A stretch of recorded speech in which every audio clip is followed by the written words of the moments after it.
Hi, my name is Martin Purnell, and welcome to Off-Grid Christianity, a weekly podcast for those who go or don't go to church, and where we can meet and hear from those that have made their faith count. This podcast series is to encourage via conversation and not necessarily change your mind prior to listening.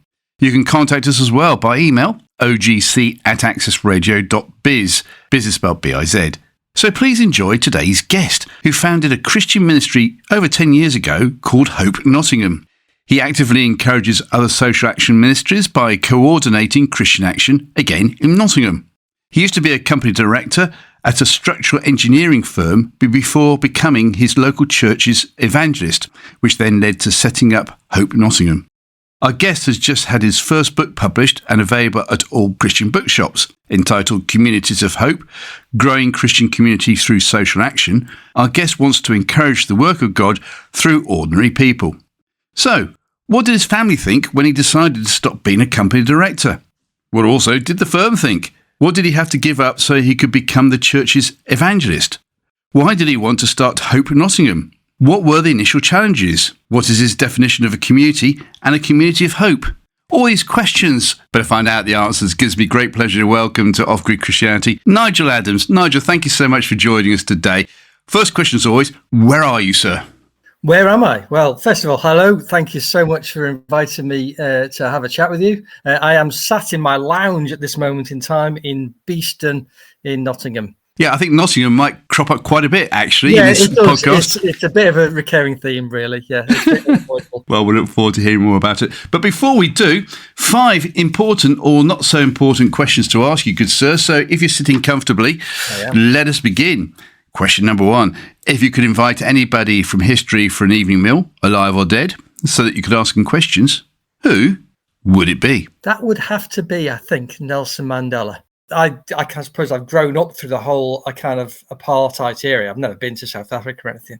But that guy, he was 25 years in prison. And when he came out, and even before he came out, he was all about reconciliation. There was no bitterness.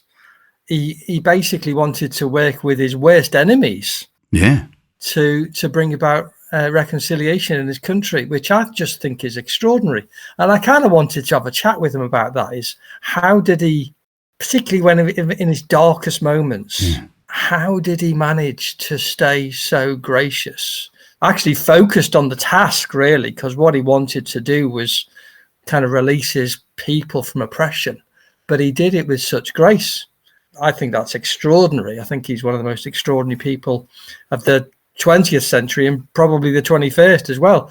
I think it's an incredible example. So I'd just love to kind of get inside his head a little bit. Yeah. And try and understand how his mind works, because he's something amazing to learn from, really. Yeah, especially how many years was he on Robben Island, and to see how big, should I say, how small his cell was. Yeah. Confined in that for a number of years. Unbelievable. I mean, quite apart from anything else, I think I would have gone just completely mad in that situation, really. I'd have lost it, I'm sure. So that's, just amazing person. And actually so just good-natured all around, really. What a lovely guy. So it's the kind of guy you just want to have a beer with, really. So whether he drinks beer, no idea. But, Most probably would have been a South African Merlot or something like that. Something like that, yes, probably. Yeah. Obviously, I remember him all of a sudden at the South African Rugby Union final, when it was obviously held in South Africa. And he just suddenly revealed underneath his jacket that he was wearing the South African rugby shirt. I thought that was phenomenal. Just a very cool guy. Do you remember the gardening programme with Alan Titchmarsh and colleagues? You know what? I do remember that very vaguely. Yeah. And he was, he's such a gentle guy, really. Yeah. He was really such interest in everything Alan Titchmarsh had to say. Yeah. For some reason, they went down to South Africa. I can't remember what they were doing, but they were doing it, I think, for a charity that he was a patron of. And then Mr. Mandela turned up and they had a chat. And he just, as you say, seemed so gracious. It was phenomenal. Yeah. Amazing guy. Good choice. A very good choice. Thank you. Question 2.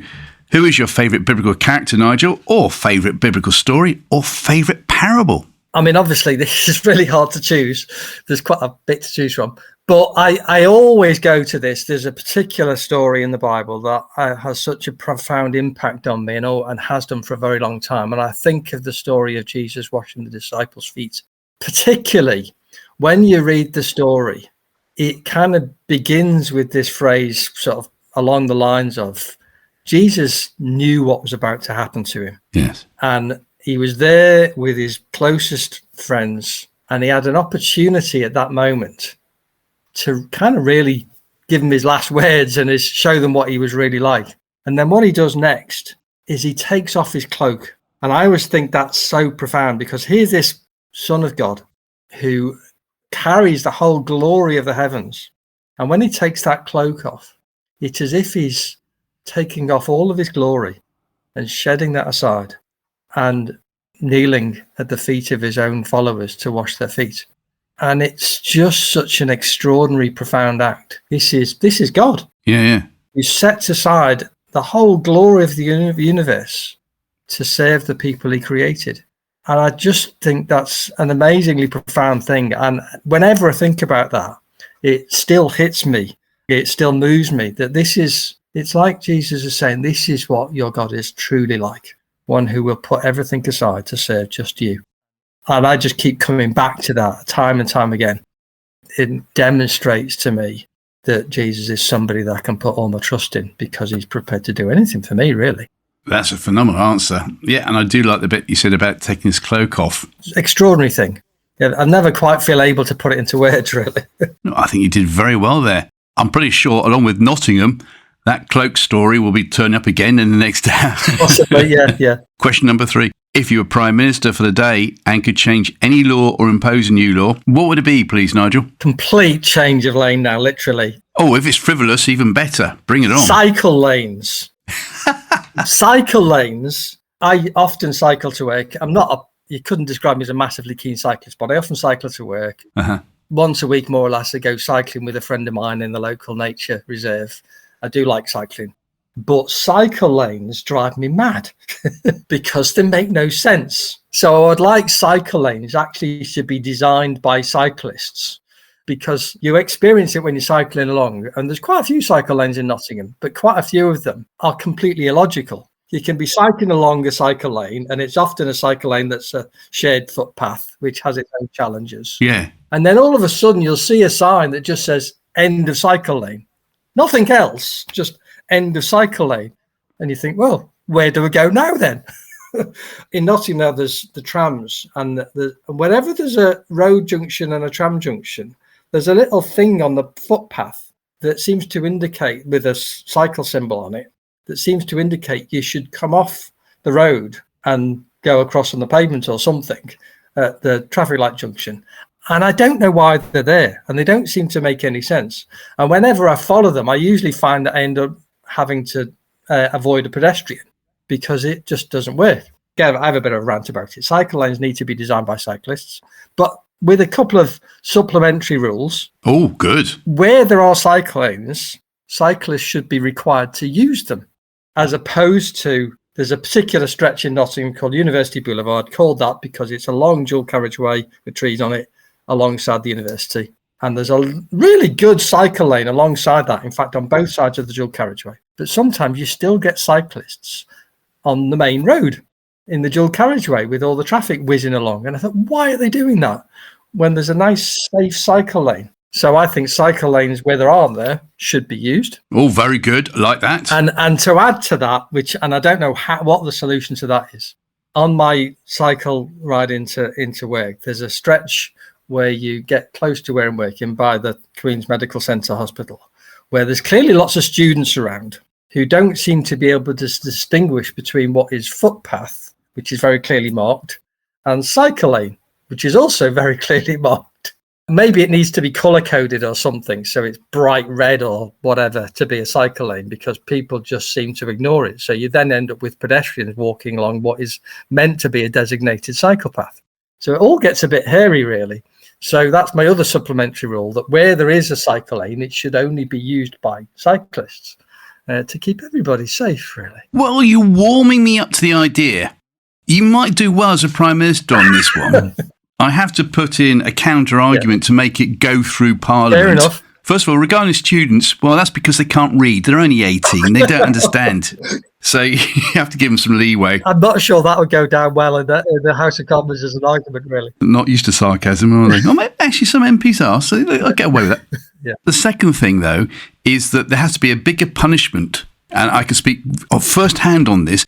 My son and our friend, we went to see a gig in Belfast city centre a few months ago. And as we got to the traffic lights, right in the city centre, we were on the pedestrian pavement. Yeah. All of a sudden, this girl cycling along on the pavement, and she almost runs in and kills my friend. Okay, slight exaggeration, but, if it was a film, there'd be limbs flying all over the place. And she managed to say sorry. Now, I'm sorry, not good enough.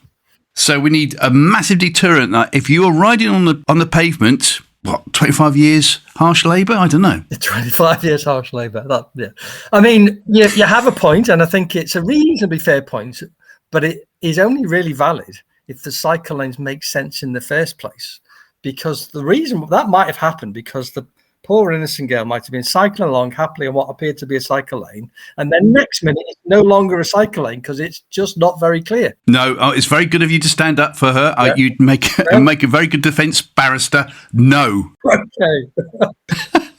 No, actually, maybe there was a cycle lane and she just thought she could then just nip onto the pavement. But in my day, growing up quite a few years ago now, when we had to do the Tufty Code or whatever it was called, we knew we weren't supposed to ride our bikes on the pavement. So what happened to that? Well, that's part of the confusion, you see, because quite a lot of cycle lanes these days are on what are basically pavements. There's quite a few cases where it was at one time just pavements, and they've changed it into a cycle path. And you see these signs that have a line up middle, and on one side it has a picture of pedestrians, another side it has a picture of cyclists. And that's turned it into a shared cycle lane, which I would admit is not always the most sensible thing to do, particularly when you've got those cycle lanes that also got a tree growing across the middle of it.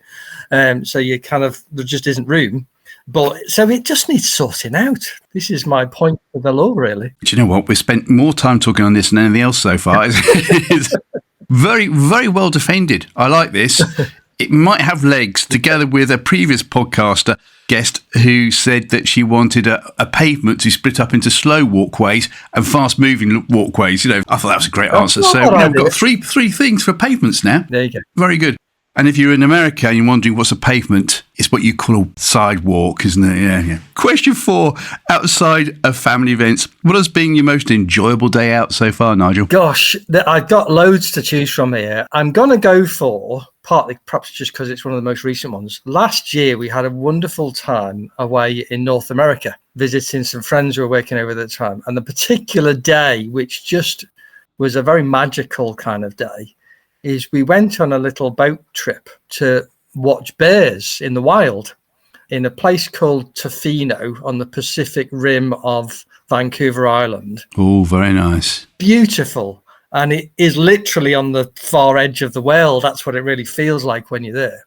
We went on this little boat trip and they take you to this really remote place where there was genuinely wild black bears who don't really come into contact with humans at all because they're on these little islands in the middle of nowhere. And you sit in the boat about 30 yards away from the bears and watch them foraging for crabs under the rocks, which we did. And it was extraordinary. The whole experience of it, watching the bears was amazing because we don't really often see wild animals, truly wild animals, really in their natural habitat, uninterrupted by humans. The slightly strange thing we're told is when you're in the boat, the bears just ignore you. They don't really see you as a threat or anything, partly because they're not used to dealing with humans anyway, but also because you're in the water, they just don't really identify with you. So they just completely ignore you, which is great because you just watch them lift. What they do is they lift rocks up to look for crabs and things. And when they get their crabs, they take it away and hide in the woods to eat their crab. And it was just amazing, but it was just the whole day because there was more to it than just the bears. The atmosphere was just going out on these boats that were in this really remote place in itself was wonderful. And then to finish it off, it was actually really early morning start to go and watch this because you have to go at the right time of the tides to get the bears at the right time. And then we came back to our little B&B accommodation afterwards. And the landlady at the place had been very kind to us and said, well, you're going out really early. Do you want breakfast really early or do you want breakfast when you come back?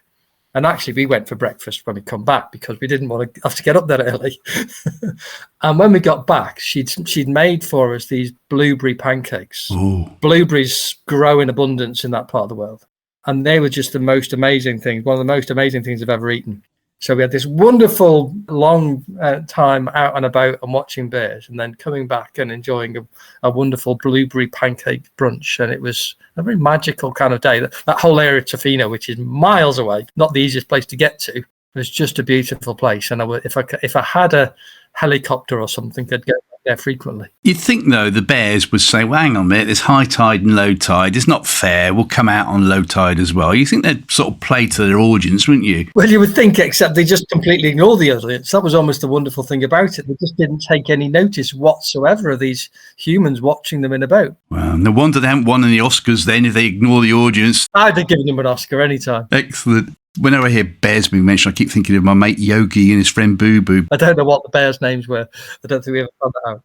Question 5. What's been your most embarrassing moment then, please, Nigel? Oh, my goodness me. Far too many of them as well, really. And I've tried to block them out, so I might need counselling after this. So the thing that finally came to mind, when I was about 17, I think, I was in a school play. It was this dreadful thing.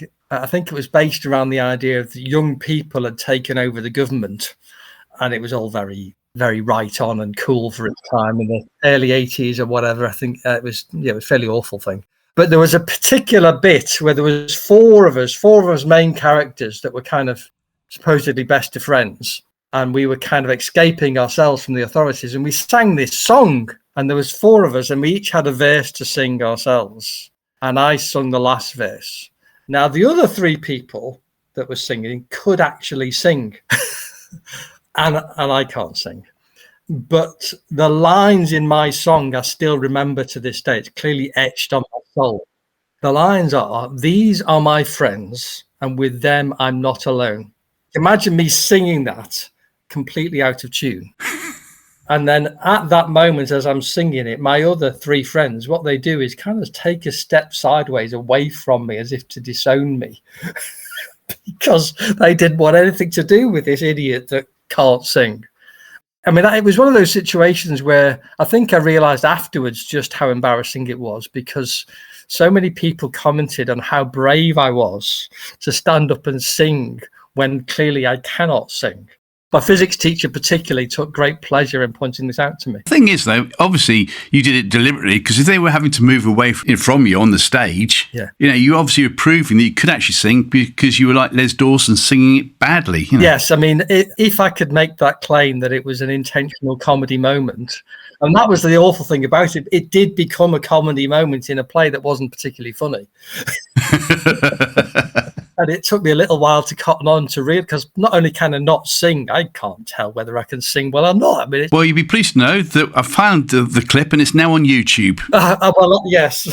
If only it was there. If only. Well, look, I think it was the year after or the year before. We were in Midsummer Night's Dream, which was much better. And I played Snug the Joiner in that. But I've still got a VHS videotape. Well, if anyone has a VHS copy of Nigel singing deliberately out of tune, please let us know. Spare us. Nigel, thank you so much for those answers. I've mentioned Nottingham a few times already. You're not from Nottingham, you're from Liverpool. So just first in as to how eventually you ended up in Nottingham, first of all, please. Fairly straightforward. I ended up going to university in Sheffield to do a civil structural engineering degree. And I met Sandra, who became my future wife, in Sheffield. She was the year below me, but I did a 4-year course, so we finished at the same time. And I proposed to her in the last week of the last term of university. Wasn't massively romantic. I just kind of a bit out of the blue said, "Would you like to get married?" She said yes. Although she told me off because I'd deliberately not asked her sooner, because she had her final exams coming up and I didn't want to distract her. So I felt it was more appropriate to wait until after she'd finished her finals. After she finished her finals, she went home for a few days, then came back. And on the day she came back, I proposed to her. But she said to me after, when I said to her, "I've left it till now to propose to you," she said, "It's been driving me mad. I've been waiting for you to propose to me for ages." That was a bigger distraction than not asking me. The things you learn, really. I also made the mistake of it didn't even occur to me that I should have an engagement ring for that moment. So she then dragged me out to buy an engagement ring for her, which I then had to borrow some money off her to pay for. So anyway, we both finished at the same time. We were both applying for jobs. She ended up doing a fairly specialist job as a patent agent, which she got a job in Nottingham. I was applying for jobs as a civil engineer, which at that time there was a construction industry boom and I could have got a job anywhere. But because she got a job in Nottingham, I got a job in Nottingham. Turned down the opportunity to work for a much better company. But that's how we ended up in Nottingham. And we've been there for 36 years now, thereabouts. Wow. As if men don't understand women. As if. Oh, come on.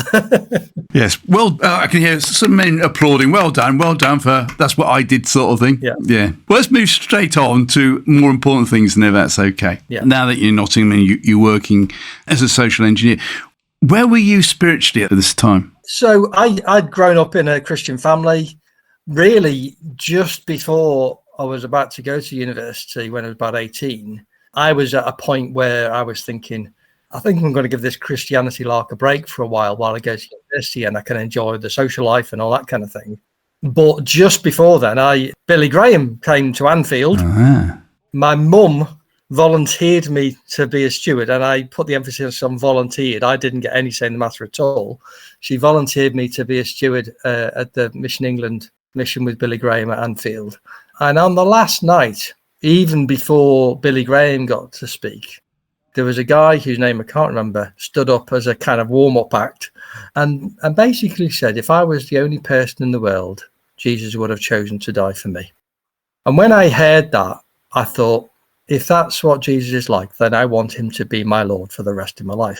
And I waited for ages for Billy Graham to shut up so I could go down and stand on the pitch and really renew my faith in Jesus, really. So by the time I got to university, I was a bit full on. I was really fired up to follow Jesus, and I got up to some fairly crazy things, kind of evangelistically, as it were, whilst I was at university. Probably some more embarrassing moments there.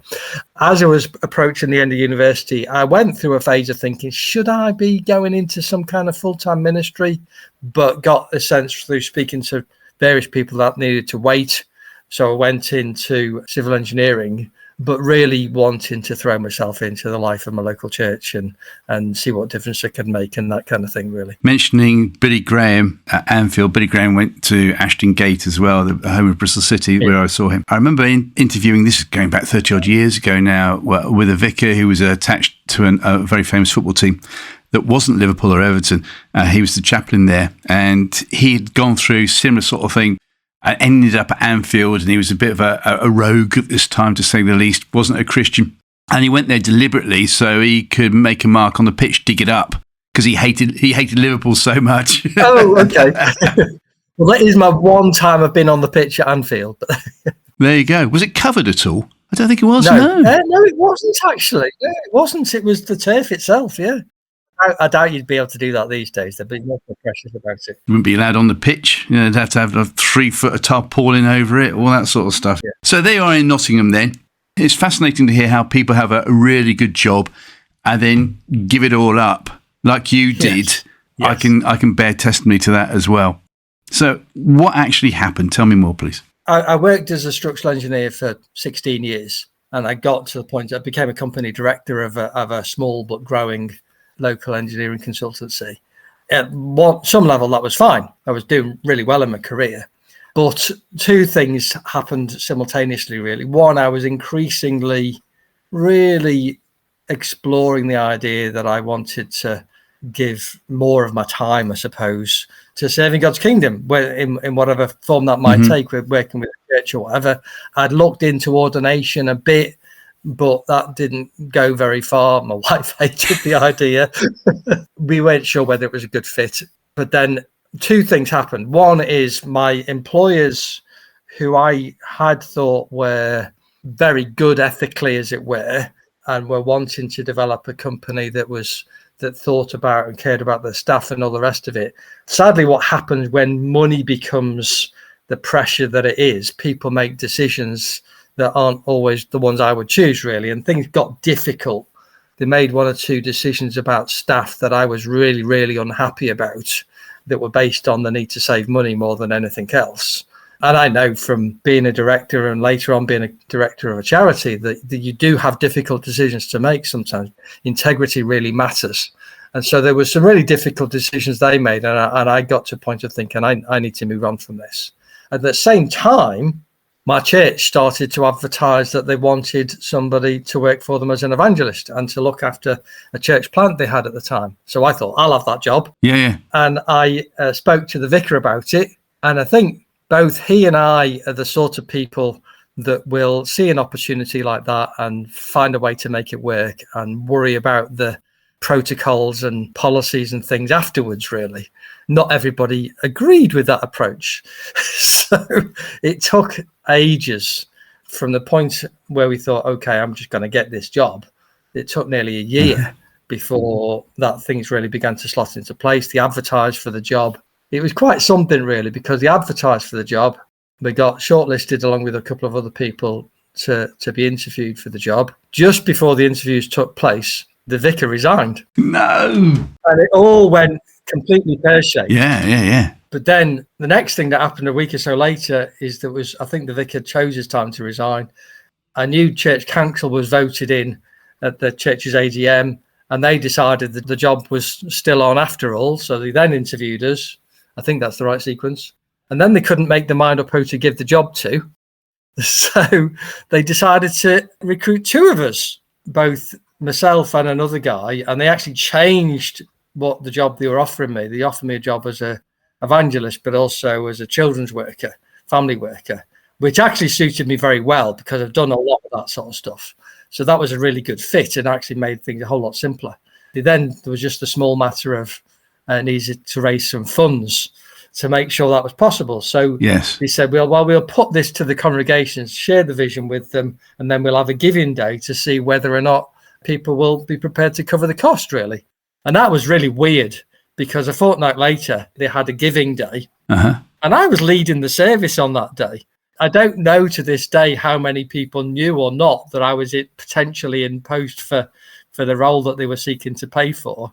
But I had to be the person that stood there with the big tray that people come and put their gifts or their pledges on. Yeah. Knowing that it was kind of my job on the line sort of thing. So it was really weird.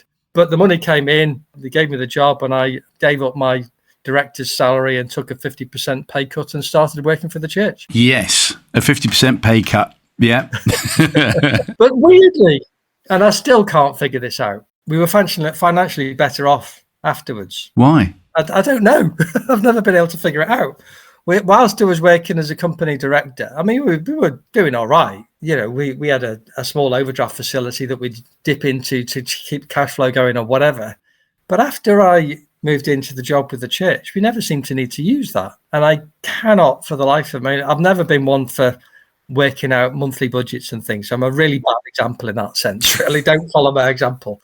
But it just seemed to me that we just had enough. And it's continued to be the case ever since, really. When we first worked for a Christian ministry, I remember asking Derek Cleave, a very well-known evangelist, and on one of the early podcasts as well. And I said to him, how long have you been living by faith? And he said, 21 years. He said, why'd you ask? I said, well, I'd like some advice, please, because obviously that's what I've got to do. And he said, well, a very simple question. How long have you been living by faith so far? And I said, 18 months. He said, well, there you go. I said, what do you mean, there you go? He said, well, you survived the last 18 months, so you'll survive the rest. Yeah, I think that's about the size of it, really. I think you just have to keep trusting. I mean, one of the things that was quite amazing, really, was I'd waited a year to get for this job at the church to slot into place. And there was all sorts of faffing about to get to that point. Just before I finally got the job, my wife, who at that point had our second child, was not going to return to her previous job. She was starting to do a little bit of private music teaching from home. But my daughter, who was at primary school, her violin teacher retired quite suddenly. And so the school offered my wife the job to be the violin teacher. She had like a 2-minute interview and they told her to get on with it. No strings attached. So overnight, she was able to start earning again, which obviously helped. She now does that sort of job 3.5 days a week or whatever. I've done ever since. So, God just provided. And it's strange now because I now find myself the current situation I'm in, the job that I do now, I now really have the attitude that it's up to God, really. If he wants me to carry on doing it, he'll provide for it. I mean, I say that now. I think you've been through the same experience. Learning to relax about that and just let God take care of it. It takes some time to get to that point. And you do have your moments when you think, really? I think that's part of my problem, actually, trying to relax, as my wife will continually remind me. You know, I've just got to learn to relax. Yeah. Majority of the time I can't. And that's my battle, yeah. It's not easy. It's really not easy. I think part of my story, and it's there in the book, is that God just provided so miraculously so many times that I've kind of learned to say, well, if God wants this, he will provide for it. Although I went through quite a phase of really, really working quite hard and being on my knees pleading for funds and all the rest of it, I think sometimes God allows us to say, you know what, just relax. Just chill. Just chill. I've got it. Now, it's not always like that. I wouldn't want anybody to think it's always like that. But that seems to me what God is saying to me at the moment. Just chill. Just take it. But how many times do we hear that comment that you've just made? Oh, well, if God wants me to do it, he'll provide, sort of thing. Yeah. Which I take as often just a blasé attitude because you don't really mean it compared to actually really meaning it. You do hear it a lot. And I'm trying not to be blasé about it because I have to say it's been through a pretty painful learning curve to get to that kind of point, really. And the thing I say in my book, really, I think there's three things that if you're running a charity or a Christian mission or something, there's three things you got to do. Number one, fundraising strategy. Pray. I mean, that's obvious in a way, but I really do mean pray. No question about it, really, because there are sometimes that is the only thing you can do. So it should be the thing you always do. The second thing is you've got to act with integrity. God is very, very gracious, but if you start fiddling the books or whatever, I don't think God is going to honour that for very long, really. Yeah. I think you're pushing your luck, and it does. You wouldn't want to do that. So you've got to act with integrity. And then the third thing, you have got to work hard. You've got to take the opportunities when, I mean, it's all very well saying God will provide, but sometimes God puts stuff in your path and you've got to pick it up and take it. You can't just expect it all to flow into your bank account and do nothing about it at all. You have got to take the opportunities when they arise. And there are occasions where you just have to work hard. Yes. The charity I now work for, two of the trustees just a couple of weeks ago, I wouldn't do this, but they decided to do a sponsored skydive to raise funds, which is wonderful. And I've done all sorts of crazy things, but that one was too far. I'm not jumping out of a plane. And there was that old joke, wasn't there? Someone was parachuting down towards Earth, his parachutes didn't work, and he sees this bloke coming up, shooting past him without a parachute, straight up, and he shouted out to the bloke, "Oi, do you know anything about parachutes?" And the bloke said, "No. Do you know anything about exploding gas cookers?" Anyway, yes. Moving on. I don't want to go into the situation that you just shared there about all the pain that you'd gone through in the three particular painful incidents, because I'd like people to buy the book. Yeah, absolutely. Yeah. So we won't talk about that.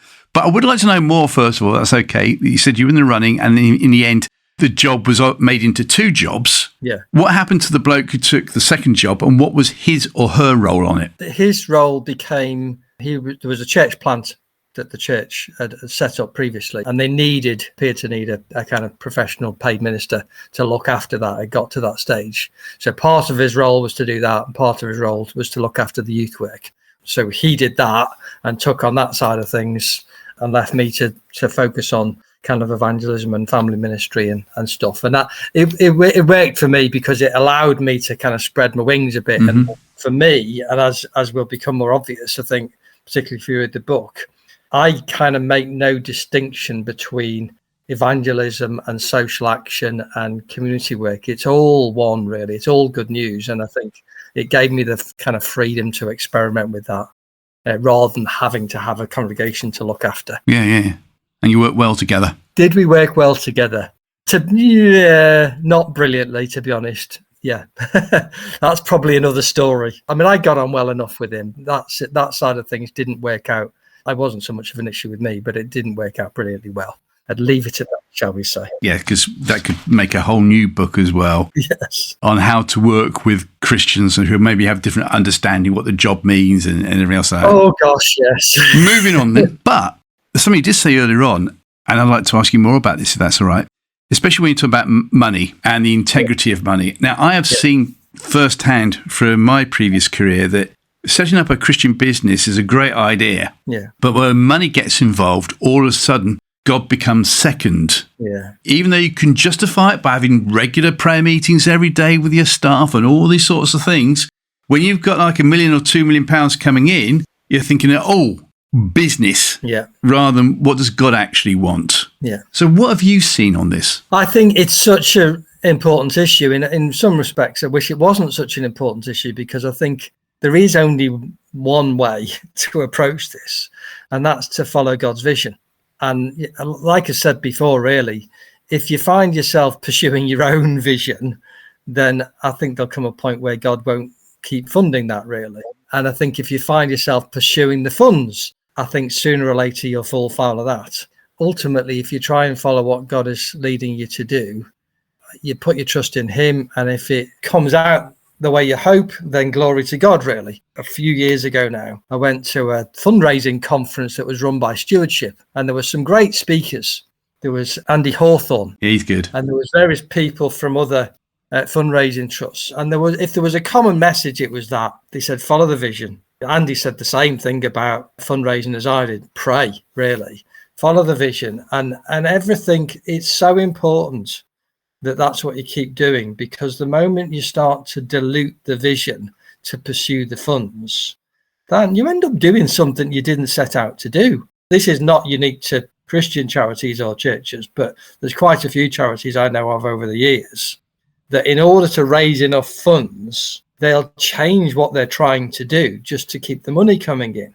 And then they find themselves in a situation where they're probably competing with another organization that's already doing the same thing, or they get taken away from what they set themselves up to do in the first place. And you kind of think, well, what was the point to that, really? And it's understandable, because what happens if you get to a large size, you've got to keep the money coming in and keep the staff paid and all the rest of it. And it is really hard. But it's so important, I think, to come back to, well, what is this work for? Why are we even doing this? And if you go away from that to just make sure there's enough money coming in, well, you might as well jack it in and start to, take up a different job altogether, really.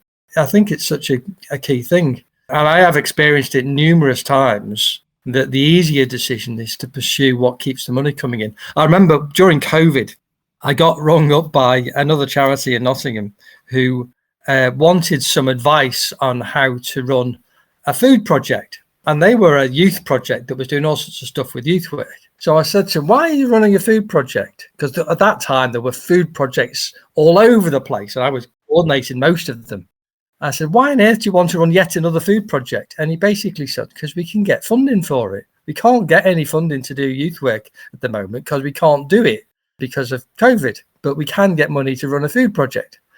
And I said, well, do you want to really think about that? There's enough stuff around. I'm really sorry, but that's not the answer.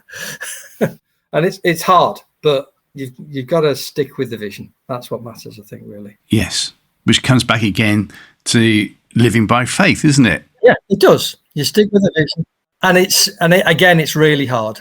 It can be really tough sometimes, because it sometimes feels as though the money isn't there and you don't know where it's coming from next or whatever. And I was really blessed in the early days with staff and trustees that were willing to, with me, kind of take it to the wire, to be honest, really. There were times when we paid one or two people late, but they were willing to allow that because they believed in what we were trying to do, really. And that, again, as once you become a larger organization and more sort of corporate, that becomes a harder thing to do. I always remember reading, I think it's John Kirkby's book on Christian Against Poverty, his book, Nevertheless. Great book. And I remember reading it thinking, please, God, don't let me have to go through what he's been through. Because, my goodness me, they had to take some risks, really. But his faith carried him through it. And I'm not, again, you need a bit of a health warning to take that kind of approach, really. And it is tough, but I just think you've got to keep trusting. And the one thing I would say particularly is there will be times when you doubt, you begin to think, I think I should just stop now because there just isn't enough. And I think faith isn't the absence of doubt. Faith is keeping going even when you doubt. And what I've found is if you can keep going, then keep going. If there's any way in which you can keep going until you can't, until it's beyond your control, really. God seems to work through that. I want to major on this, if that's right, the remaining time, Yep. because I just know from a previous podcast where the guest was absolutely brilliant and what he was doing with his Christian ministry was great, but he was having a series of doubts as to whether he should just chuck in his existing job to concentrate full time. Yeah, and despite saying things like definition of faith is trusting in God without a backup plan, which I try to hold on to, and my minister friend reminds me every so often that, well, if you've got enough money to get through your next 3 weeks, what's your problem? It does hurt when you hear that, but you have to go for it. And I'm still here, but I'd like to know more, please, about yourself, if that's right, for those that maybe are being challenged right this moment about, well, God, what do I do? Yeah. So what else did you have to give up apart from, well, a regular salary? Tell us more about how you broke it to the family, what they said, and the process you went through. When I went from working as an engineer to then work for my church, that was one level. Weirdly, in a way, the fact that my job as a company director was becoming increasingly fraught because I'd found myself in a position. I was working for employers that, to be honest, I thought I trusted but felt I could no longer trust, is the simplest way of putting it. So my wife saw my anxiety in that, and she could see that a change was needed. So in one sense, that was kind of helpful. The next thing that really helped was that because it was my own church that was potentially offering me a position to move into, and to be honest, a position that felt like a natural transition from being a volunteer in the church to being a paid member of staff. I was already involved in some of the kids' work. I was already involved in helping run alpha courses. So to move from doing that in a voluntary capacity to a paid capacity, that really helped. And the fact that I wasn't becoming a vicar really helped. My children at that time were kind of young enough that they weren't two-faced by it one way or the other, really. But for my wife, I think perhaps particularly because part of my role was working with families and doing kind of community outreach work, that felt more like something that my wife could cope with than kind of full on being ordained as a vicar sort of thing. And I realized much later, much longer after my wise wife, that actually me being a vicar would have been a terrible idea. I'm too much of a maverick, to put it mildly, really. So all those kind of things came together and they helped. And then when it came to a situation where I was working for my church and needing to give that up to set up Hope Nottingham, again, that went through a bit of a painful process. Relationships were getting strained for various reasons. And I was beginning to explore again, maybe ordination or whatever. The most amazing thing happened, really. And I feel very blessed that God dealt with both myself and my wife and the family all at the same time, really. We were in it together because I'd got to a point of really not knowing what to do. I knew that it was time to move on from working for my church. The opportunity to create this Hope ministry was emerging. And I'd got a bunch of people, friends, close friends, to pray with me. I didn't tell them what I wanted them to pray about. I just said, I need you to pray with me. And so they did. And that was so helpful. And they prayed words of prophecy and various things. And that led to me getting in touch with a good friend of mine who was director of Derby City Mission at the time, Alistair. And for the first and only time, he responded to my email straight away. I know that feeling, yeah. Went to see him the next day. And he said to me, you need something like a city mission for Nottingham. And I thought I was just being called to maybe set up something just for the Beeston area of Nottingham. And he said, no, you need to think about the whole area of Nottingham, which hadn't even occurred to me. But the moment he said it, I knew he was onto something. And my spirit told me, yeah, you've got to take notice of that. And I went home to talk to my wife about it. Now, my wife is the sensible person in our household, really. I come up with all the crazy ideas and my wife reins me in. And I said, Alistair thinks I should set up this work for the whole of Nottingham. And she just said, yeah, that's obvious. I said, what? She said, I know what you like. She says, you'll set something up in Beeston, that'll get up and running, and then you'll be on to the next thing. And she was right. And that's exactly what happened. We set up Hope House in Beeston, and within less than 18 months, that was up and running, getting established. And I was already on to other parts of Nottingham to help set up things there as well, and similar kind of work. So it grew from a network, well, one place in Beeston in a disused United Reformed Church, it grew from that to a network of 14 or 15 within 3 years. Because my wife knows me better than I know myself, I think, really. God just seemed to bring together the right things at the right time. I've kind of glossed over some of the pain and the soul searching that goes on with all that. And sometimes my wife wondered what on earth I'm up to. But at the right time, God brought the right things into place to make things go forward, really. So that's one thing to look out for then, if you're in that position whereby you feel that you ought to take a step of faith and give up your job. But then, as we've already alluded to, the financial aspect of coming into your brain cells thinking, well, who's going to pay the mortgage? How are you going to get the mortgage and all that sort of stuff? Where did you stand on that?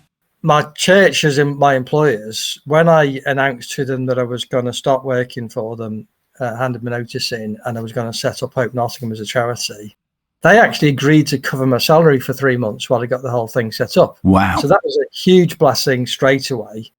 I was very blessed in lots of ways because, if you're trying to set up a ministry, you need to know that you've got supporters in place, really. And I was very blessed that the work that I'd been doing had built up a lot of friendships, a lot of fairly wide support network, both within my own church and further afield. And one of the things I've discovered with fundraising particularly, that you have to get over a certain amount of embarrassment because your first funders will be your friends. And that's exactly what happened. That's what got us started. It was enough people were willing to put in a bit of money between them to help us get started. After that, we started to apply for grant funding. It's extremely difficult to get grant funding if you've got no baseline whatsoever. Whereas having some friends as supporters, providing that kind of baseline to get started with, really helped. Having also been a company director, that has helped enormously because I know how to run a business. I know what my strengths are and what my weaknesses are. Knew what we needed to get in place, just because charities in some respects aren't massively different from running a business. There are some things that are common to both. And so I'd learned a lot of that already, really. So I was able to get some of that stuff in place straight away. One of the things I knew was that you do not want me doing the bookkeeping. Very good. Because I'm rubbish at that kind of thing. I'm not a detailed person. I don't keep on top of that kind of thing. So I knew from day one that was something I had to find somebody else to do and do well. And that's always remained the case. It may not be universally true, but I suspect most people who are of a pioneering nature may not be the best people to do the bookkeeping. So if you're a pioneering type person, for goodness sake, find somebody else to look after the finance for you in terms of the day-to-day of it. My role that I have now is a kind of advisory role. And I was sat with a friend of mine who runs a refugee-based charity in Nottingham now. And I sat down with him not so long ago, and he talked to me about the pressures that he's under. And one of the things he talked about was the fact that keeping on top of the bookkeeping, the accounts and stuff was just taking up so much of his time. And actually, that wasn't meant to be his role. He's meant to run the charity and the activities the charities run. And I said to him, you've just got to find somebody else that will look after that for you. And it's a big part of getting anything like this set up is know your strengths as best as you can. Know your strengths, know your weaknesses, be honest with yourself, allow other people to be honest with you so that you can not dig a great big hole for yourself by doing things you're not very good at. Or in my day, when I was a training officer, that'd be called facilitating. Yeah. And how many times have we seen Christian ministries suffer because the person is suffering from burnout? Yeah. They can't cope anymore. Their mental health has completely and utterly declined. And when you look at it, it's like, well, why are you doing the bookkeeping? Why are you doing the fundraising? Yeah. Why are you doing this? Why are you getting to make all the coffees and teas? How much of that is you trying to control everything? Yeah. Learn to share. So what can you remember of that time? Well, the whole flip side to that, I kind of make this, I'm the opposite of the control freak. I like to talent spot. If somebody comes to me and gets involved in what we're doing, I kind of like to try and understand what they're really good at. And then I encourage them to do it. And if they can do something I can't do, then they are worth their weight in gold. I think it's a really, really important thing to try and get to grips with, because the flip side to all this is if you want to develop a Christian community, and this is what my book is really about is if you want to grow a Christian community through helping people in different ways, through whether it's food bank or debt advice or whatever it is, if you want to really help people, one of the most wonderful things you can do for them is to enable them to be part of a loving, Christ-centered community. Just for me, that's why I wrote the book. It is the most blessed thing to be a part of. But people who are part of a community become part of a community because they get to join in. They get to be part of the family. If it remains me and my volunteers giving out stuff to people that come in the door, they take what we give them and they go again, that's not community at all. But if it becomes people that come in, get some help from us so that we can kind of get them on the feet, as it were, and then encourage them to join in, to offer that whatever it is they might want to do or might have an idea to do or to be good at, then what you start to have is a community where everybody joins in, and where the person that may have come in originally for a food parcel or whatever becomes somebody that blesses me. Yeah. That's priceless.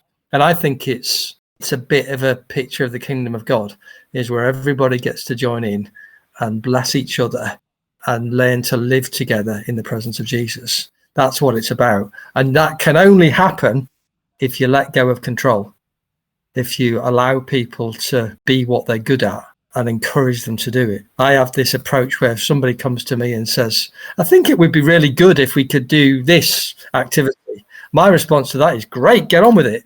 Not, oh, okay, I'll see if I can sort that out for you. We have to allow people to do what they have a heart to do and they have the ability to do. Also, as well, as I've been told by some really, really important people, that in order for me to get to the next level, I need to do this on YouTube, need to do that on YouTube, do this, that, and put it all together. And I can't do it because A, I've got no understanding of video technology. B, I don't want to understand how to do it. And C, because of the situation at home, I haven't got time to do it anyway. Yeah. So I'm just trusting now that if that is what God wants to happen, then someone will come along. And I've had a couple of people come along and say, yeah, I'll do it. Then it all falls apart. So here's my advert, in light of what you're sharing. If there's anybody listening today that knows how to do video editing, for goodness sake, please get in touch with me. There might be somebody who's listening now who thinks, you know what, I've been looking for that opportunity. And that's one of the things, really. You sometimes just got to ask. Yeah, exactly. Well, there, I've done it. Yeah. But there's also, and I think you've just explained it, really. There are some things that I have deliberately chosen not to learn how to do. Such as? Well, for example, anything to do with computers, mate. I mean, I'm reasonably good with computers. If a computer suddenly ended up with a blue screen, and I wouldn't have a clue what to do with it. And the bookkeeping I've already mentioned, there's things like that. I've realised sometimes it's better, particularly if you're in charge of an organisation, it's better to have some things that you can't do. Because otherwise, everybody just comes to you to fix everything and they don't take responsibility for it themselves. So you've kind of got to have some things where you say, sorry, I can't help you. We need to find a different way to fix that. That way you share it. Also, and I'm looking at the time now, we're rapidly approaching towards the last question. What about being able to just say no? This is an interesting one, because a lot of people said to me that, particularly in the early days when things were growing so fast, people would say to me, surely at some point you need to slow down, you need to stop saying yes to everything. Yeah. Depends how you set things up. I think God just used my instincts. I do so many things by instincts. But one of the things I'd done by instinct is any of the activities that we ran, do not rely on me to do them. None of them. The various food banks, the various job clubs, all these different things, different volunteers, and then eventually different members of staff, they did those things. I didn't. So the limit to what we could do was not me. Yes. I was kind of the permission giver, really, and encourager, but it didn't require me to take on more and more work, because actually what happened is other people were offering to do it. There are times when we need to learn and know what our capacity is. And one of the things I discovered, and one of the reasons why I finally realised it was time to hand Hope Nottingham over in terms of leadership, is it became so big that I was finding myself spending more and more of my time being manager of an organisation and no longer a kind of missional pioneer. And once I realised that, I realised it was time to say no to carrying on being the director of the organisation. It was time to hand it over to somebody who actually enjoyed all that organisation stuff. You see, that's important, isn't it? To do that, to Yeah. know when to give up and when to hand it on. Yeah. But also, it means you can have more time on the golf course, if only. Now, golf would be another embarrassing moment. Well, I think it's only fair if you give a really nice plug to the book, because it's now available, as I said, in all Christian bookshops. So please plug that. But also, if anything's been said today that has made people think, oh, maybe I'd like to know more, perhaps you could give, please, your email address or a way of contacting you. Yeah. And if you do know anything about YouTube, you want to help me out, let me know as well. I've asked, so we'll see what happens. That's right. Nigel, tell us, first of all, the name of the book, please, and how they can contact you should they so wish. So the name of the book is Communities of Hope. What it's about growing Christian community through social action. You can get it through all good Christian bookshops. You can get it online. You can now get the audio version with me reading it, which is quite an experience, online as well. And one of the lovely things about that is different people that I don't know have read the book and they've got in touch. And some of them have said to me, I really identify with that. I get it. They understand what I'm talking about because they've been involved in similar kind of work. And what's kind of hopefully coming next, it's enabling the development of an idea of what we're calling a kind of community hub network across the country to enable people to support and encourage and learn from one another. And particularly with an emphasis on how we do that in a specifically Christian way that allows people to grow as Christians in that kind of context, really. So that's quite encouraging and quite exciting. That's where we are now. It sounds as if we need to do another podcast in a couple of years on that one, Nigel. Yeah, or sooner. Who knows? Right, we'll sort that out. Maybe on a boat, just be looking at bears going past as well. That sounds good. That sounds a great way of doing it. Oh, there is Yogi. Brilliant. Well, thank you for that. And if they want to get in touch with you? So my work email address is nigel@transformingknotstogether.org.uk. NOTTS. Especially for our American friends. Just Google Transforming Knots Together. You'll get the website and you can contact us through that. Well, Nigel, looking forward to meeting you again in a year's time. We can hear more about what's going on. But before then, yes, Nigel Adams, who is your Christian hero, please? So my Christian hero would be Desmond Tutu. Now, this is not particularly because of the South Africa connection, just because that guy was so full of joy. I mean, he dealt with some horrendously serious stuff in South Africa in his life. But whenever you heard him, whenever I've heard him speak once at the NEC in Birmingham in the late 80s, and he was just so funny and so full of joy, and he was infectious. He just had this contagious humor, which is just amazing. And how he was able to do that in spite of really living with horrendous situations in his homeland. Like, it's such an incredible example to follow. Yeah. He's just a lovely, lovely man. Another example to follow, really. I remember going to see him, as I say, at Birmingham NEC. We went with my wife's church to go and listen to them. And we just had a great time because he loves Jesus, he loves people. But there was a particular thing that I think he is such an example for the present age, for every age. He came up with this idea of a rainbow nation, this idea that it's not about them or us, about one side winning over or getting revenge on their oppressors. The only way we can live at peace with one another is to be what he called a rainbow nation, where everybody comes together, whatever their differences are, and learns to bless one another with all their diversity that goes with it. And I think, well, gosh, we need that. We need to learn how to live like that. So great guy and very funny guy as well. That's a great answer. Can't remember the last time someone chose him, so great choice. For those that know hardly anything about Archbishop Desmond Tutu, what else do you know about him historically? My recollection, he was educated in England, I recall. And one of his earlier experiences that really began to shape him is that whilst he was in England, as a young black man, his experience of encountering white people in South Africa was not very positive at all, really. But it was one particular occasion that stuck in my mind, that he was kind of walking along the street and he encountered a white policeman who was polite to him and made way for him. And that had a really profound impact on him. It probably gave him a sense of hope because, gosh, actually, it doesn't have to be like this. But his whole attitude towards other people was, there's a quote from Desmond Tutu that I really like, which kind of sums him up in a way. He basically says, we may be surprised at the people we find in heaven. God has a soft spot for sinners. His standards are quite low. I just love that. I think that's great. Brilliant. I think sometimes as Christians we forget it's about grace. Desmond Tutu personified that, really. That's a great answer. Nigel, thanks so much for joining us today. Cheers. God bless. Great to be with you. Bye. Next time on Off-Grid Christianity. This is what I love about the Bible, is it doesn't tell you a lot of stuff. It makes you wrestle with it. We used to have a song about that.